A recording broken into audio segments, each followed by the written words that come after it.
Hello friends, जैसा कि आपको पता होगा हमारा अध्याय चल रहा है रैखिक समीकरणों का। इसमें हमने थ्री पिछली वीडियो में आपने देख ही लिया होगा। मैंने कहा था कि थ्री अब जो है वो विविध प्रश्नावली है, तो उसके जितने भी प्रश्न हैं उन सबको मैंने पीछे लगाने के तरीके बता दिए हैं। आप लोग पीछे वीडियो देख करके सभी प्रश्नों को खुद लगाइए।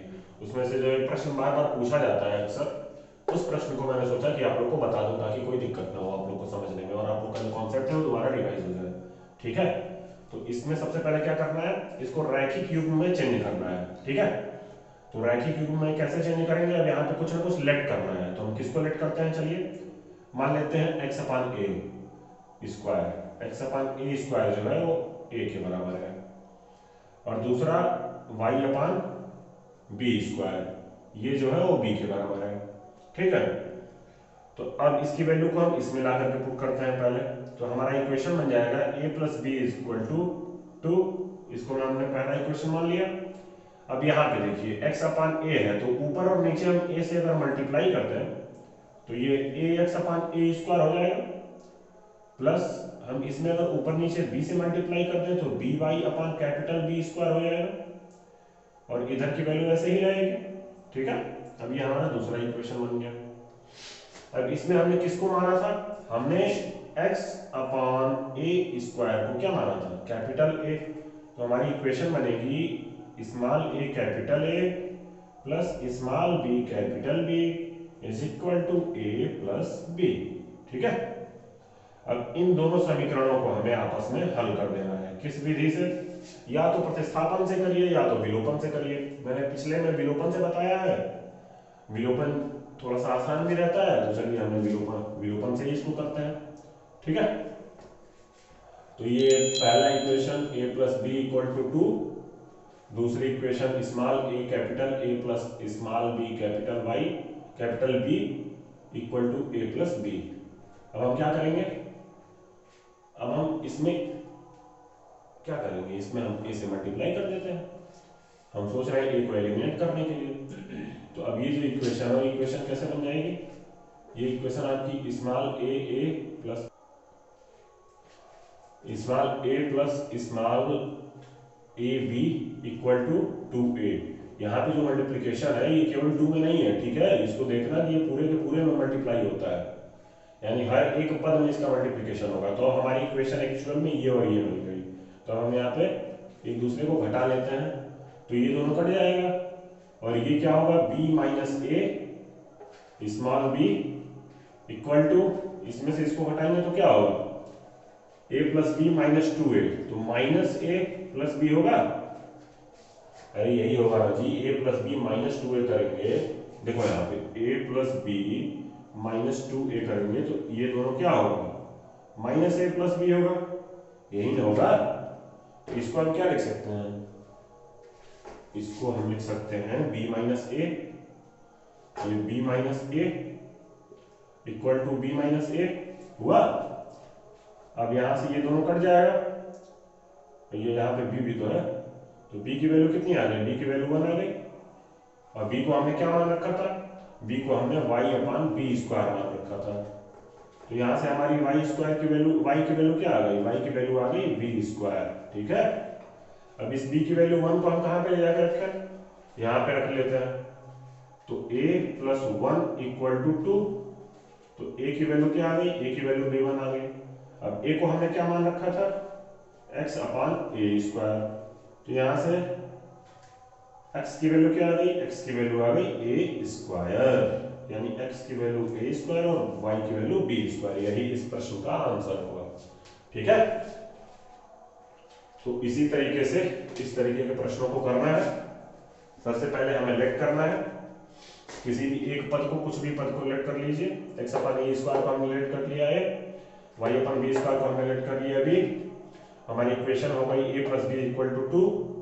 अब इसमें हमने ऊपर एक्स अपान ए स्क्वायर बनाना पड़ेगा ना, तो ए से ऊपर नीचे मल्टीप्लाई किया तो ए एक्स अपान ए स्क्वायर, इसको वाई अपान बी स्क्वायर बनाने के लिए बी से ऊपर नीचे मल्टीप्लाई किया तो b y upon b square equal to A plus B.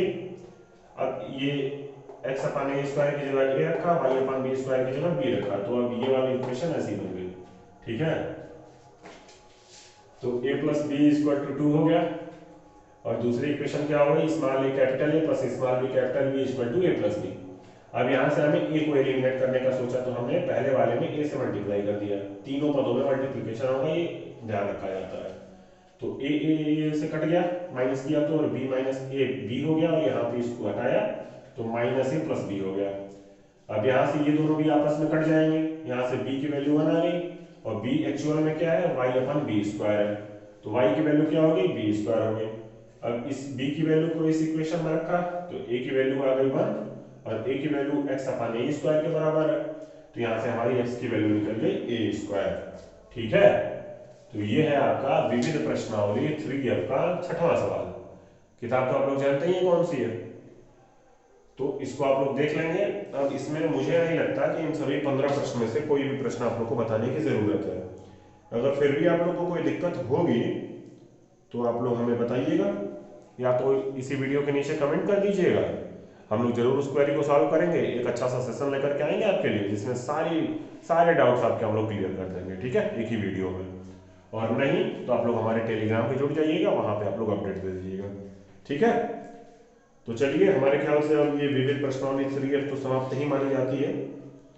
आप लोग को कोई दिक्कत होगी तो फिर पूछिएगा। अब आगे का जो चैप्टर है 3F के बाद 3G, यह थोड़ा लंबा है और इसको बहुत ध्यान से करना है, इसलिए एक होमवर्क है आप लोग के लिए कि इसके जितने भी एग्जाम्पल दिए हुए हैं, उदाहरण 1 से लेकर के उदाहरण कितने तक, उदाहरण इसमें टोटल कितने हैं, 17 उदाहरण है।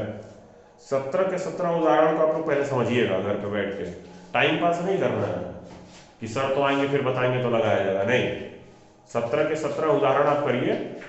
अगर उसमें से भी कुछ दिक्कत आ रही है तो आप लोग कमेंट बॉक्स में कमेंट करिएगा कि सर इस उदाहरण में हमें दिक्कत हो रही है, तो मैं वहां भी एग्जाम्पल आप लोग को समझा दूंगा एक वीडियो बना करके। अब अगले वीडियो में हम लोग जब मिलेंगे तो प्रश्नावली 3G की तरफ बढ़ेंगे, ठीक है। 3G में कुछ प्रश्नों को कराऊंगा, इसमें थोड़ा हमें सभी प्रश्न अलग अलग तरीके के हैं, तो इसमें थोड़ा हमारा समय ज़्यादा लगेगा, लेकिन कोई दिक्कत नहीं, निश्चिंत रहिए आप लोग के पेपर के पहले आप लोग की तैयारी बहुत ही शानदार हो जाएगी, उसके लिए चिंता ही ना करिए आप लोग, ठीक है। चलिए फिर तब अगले वीडियो में मिलते हैं, तब तक के लिए धन्यवाद। चलिए ठीक है, चलिए थैंक यू।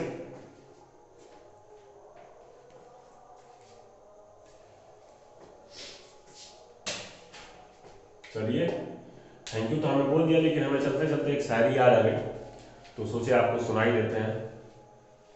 किस तरीके की शायरी सुनाए बताओ, इस समय एग्जाम आने वाला है, ठीक है, तो मेहनत करने वाली शायरी सुनो, ठीक। कुछ शायरी हम बताते हैं आपको, कैसी शायरी कुछ ऐसी है कि मिले की मंजिल परिंदों को ये फैले हुए उनके पंख बोलते हैं, मिले की मंजिल परिंदों को ये फैले हुए उनके पंख बोलते हैं, रहते हैं वे खामोश अक्सर जमाने में जिनके हुनर बोलते हैं। तो ज़्यादा बोलने की ज़रूरत नहीं है, चुपचाप इस समय एक जगह बैठ करके तैयारी करिए, और जब आपका रिजल्ट आएगा वो खुद बता देगा कि आपने कैसी मेहनत करी है। ज़्यादा अगल बगल वाले को देखने की ज़रूरत नहीं है, चुपचाप शांत मन से एकाग्र होकर के पढ़ाई करिए, और रिजल्ट के बाद तो आप धूम मचाने वाले हैं, चिंता न करिए एकदम, ठीक है। चलिए फिर, चलिए थैंक यू।